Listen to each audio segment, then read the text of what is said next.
O que é o período intertestamentário? O que encontramos na Bíblia sobre este período?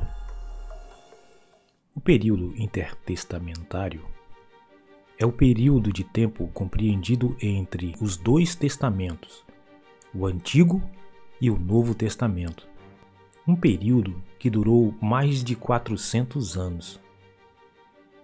No período em que Neemias atuou como governador da Judéia, trabalhando na construção dos muros de Jerusalém, foi escrito o último livro profético, o livro do profeta Malaquias. Desde então, não houve mais profecia. Assim teve início o período intertestamentário. Por não haver profecia, aqueles anos foram chamados anos de silêncio. O período intertestamentário foi encerrado por ocasião do nascimento de Jesus Cristo. Portanto, aproximadamente entre os anos 433 a.C. a 5 a.C., quando Jesus nasceu. Quanto ao silêncio, de fato, ele só foi quebrado com o início do ministério profético de João Batista.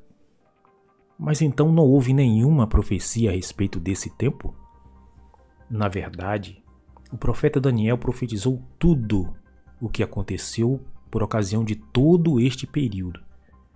Ainda que Daniel não vivesse no período intertestamentário, ele profetizou com detalhes todos os principais acontecimentos deste período, aproximadamente 100 anos antes do seu início. Alguns exemplos das profecias de Daniel. No segundo ano do reinado de Nabucodonosor, rei da Babilônia, este teve um sonho que o perturbou.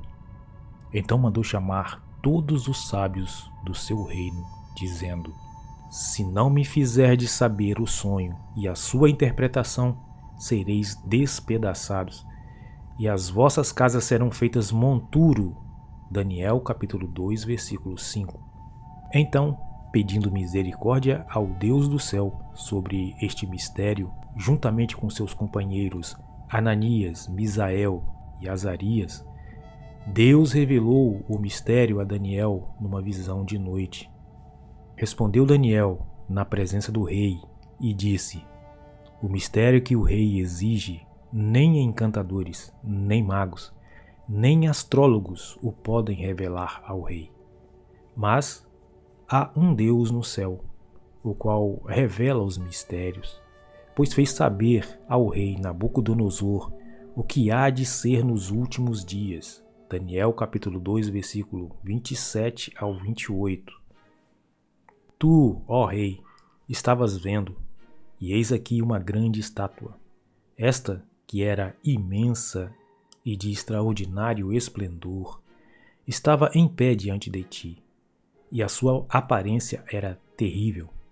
A cabeça era de fino ouro, o peito e os braços de prata, o ventre e os quadris de bronze, as pernas de ferro, os pés em parte de ferro, em parte de barro. Quando estavas olhando, uma pedra foi cortada sem auxílio de mãos. Feriu a estátua nos pés de ferro e de barro e os esmiuçou. Então foi juntamente esmiuçado o ferro, o barro, o bronze, a prata e o ouro, os quais se fizeram como a palha das eiras no estio, e o vento os levou, e deles não se viram mais vestígios. Mas a pedra que feriu a estátua se tornou em grande montanha que encheu toda a terra. Daniel, capítulo 2, do versículo 31 ao 35.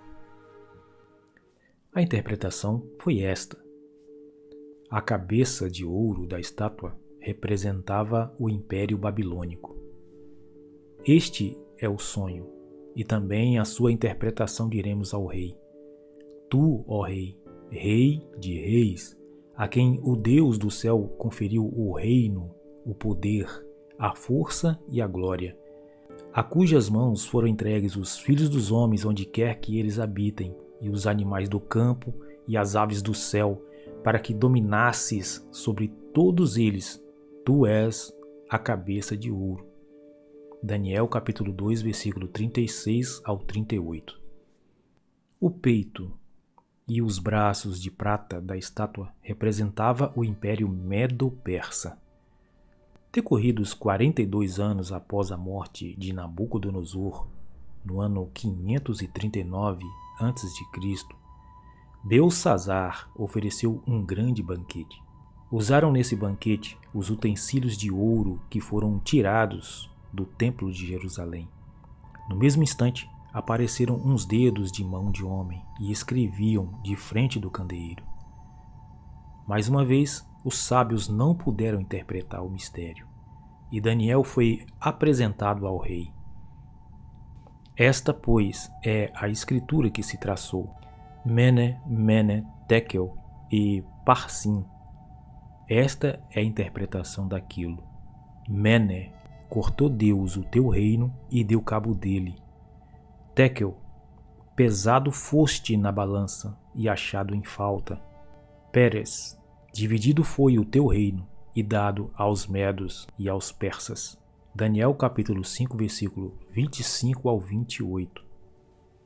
Naquela mesma noite foi morto Belsassar, rei dos caldeus, e Dário, o Medo, com cerca de 62 anos, se apoderou do reino.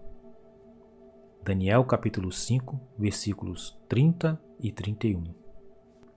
Durante o período de dominação persa sobre o povo judaico, aproximadamente em 430 a.C., o profeta Malaquias finalizava seu ministério. A partir desse ponto, tem início o período intertestamentário. O ventre e os quadris de bronze da estátua, o Império Grego. Então levantei os olhos e vi, e eis que diante do rio estava um carneiro, o qual tinha 2 chifres. E os 2 chifres eram altos, mas um mais alto do que o outro, e o mais alto subiu por último. Daniel capítulo 8, versículo 3. Estando eu observando, eis que um bode vinha do ocidente sobre toda a terra, mas sem tocar no chão. Este bode tinha um chifre notável entre os olhos. Daniel capítulo 8, versículo 5. Vi-o chegar perto do carneiro e, enfurecido contra ele, o feriu e lhe quebrou os 2 chifres, pois não havia força no carneiro para lhe resistir. E o bode o lançou por terra e o pisou aos pés, e não houve quem pudesse livrar o carneiro do poder dele. O bode se engrandeceu sobremaneira, e na sua força quebrou-se-lhe o grande chifre. E em seu lugar saíram 4 chifres notáveis para os 4 ventos do céu. Daniel capítulo 8, versículos 7 e 8. A interpretação foi essa: aquele carneiro com 2 chifres que viste são os reis da Média e da Pérsia, mas o bode peludo é o rei da Grécia. O chifre grande entre os olhos é o primeiro rei. O ter sido quebrado, levantando-se 4 em lugar dele, significa que 4 reinos se levantarão deste povo, mas não com força igual à que ele tinha. Daniel capítulo 8, versículos do 20 ao 22. Portanto, o bode desta profecia faz referência à conquista do Império Medo-Persa pelo reino da Grécia. O primeiro rei descrito é Alexandre o Grande. O chifre ter sido quebrado diz respeito à morte de Alexandre pouco depois, aos 32 anos de idade. Após a morte de Alexandre, o império se dividiu em 4 partes, cumprindo-se a profecia de Daniel. Das 4 partes, uma chamou-se Ptolomaica e a outra Seleucida. Este reino Ptolomaica ficou com o controle do Egito e também da Judéia. Entre estes dois reinos aconteceram uma série de conflitos armados durante os séculos 3 e 2 a.C., pelo controle da região que foi chamada Celecíria, onde estava a Judéia. No ano 200 a.C., o controle da Celecíria, por fim, foi transferido do reino Ptolomaico para o reino Seleucida.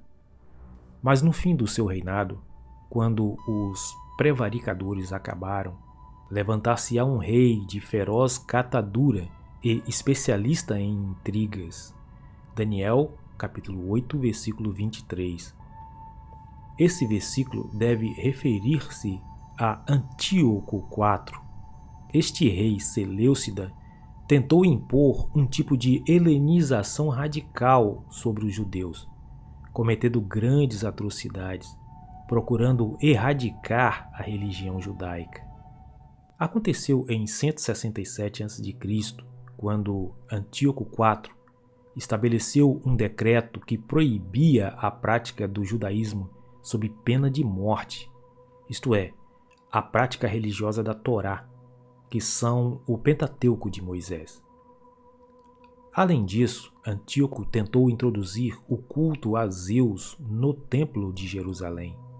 Com isso, o sacerdote Matatias, chamado Asmoneu, recusando-se a servir no templo profanado, ele e seus 5 filhos, João, Simão, Judas, Eleazar e Jonatas, refugiando-se nas montanhas, iniciam um movimento de resistência. O conflito foi chamado de Revolta dos Macabeus. Com a morte de Matatias, um ano depois, Judas, chamado Macabeu, assumiu o movimento de resistência. Em 164 a.C., Judas e seus homens conseguem tomar Jerusalém e rededicar o templo.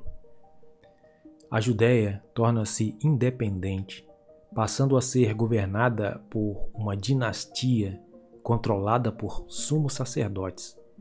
Nessa época, surgem os 3 grandes partidos políticos religiosos judeus: fariseus, saduceus e os essênios.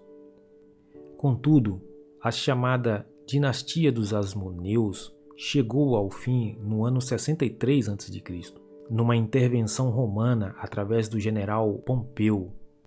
As pernas de ferro e os pés em parte de ferro e em parte de barro representava o Império Romano. O general Pompeu transforma a Judéia em um reino cliente subordinado a um procurador romano.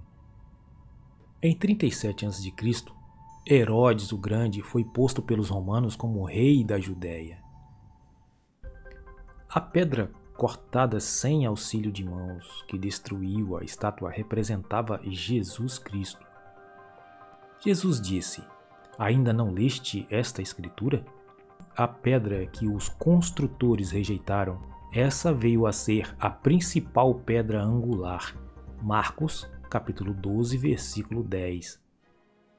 E disse o apóstolo Paulo: "Este Jesus é a pedra rejeitada por vós, os construtores, a qual se tornou a pedra angular. E não há salvação em nenhum outro. Porque abaixo do céu não existe nenhum outro nome dado entre os homens, pelo qual importa que sejamos salvos." Atos capítulo 4, versículos 11 e 12. Inscreva-se no canal, assista outros vídeos, até a próxima.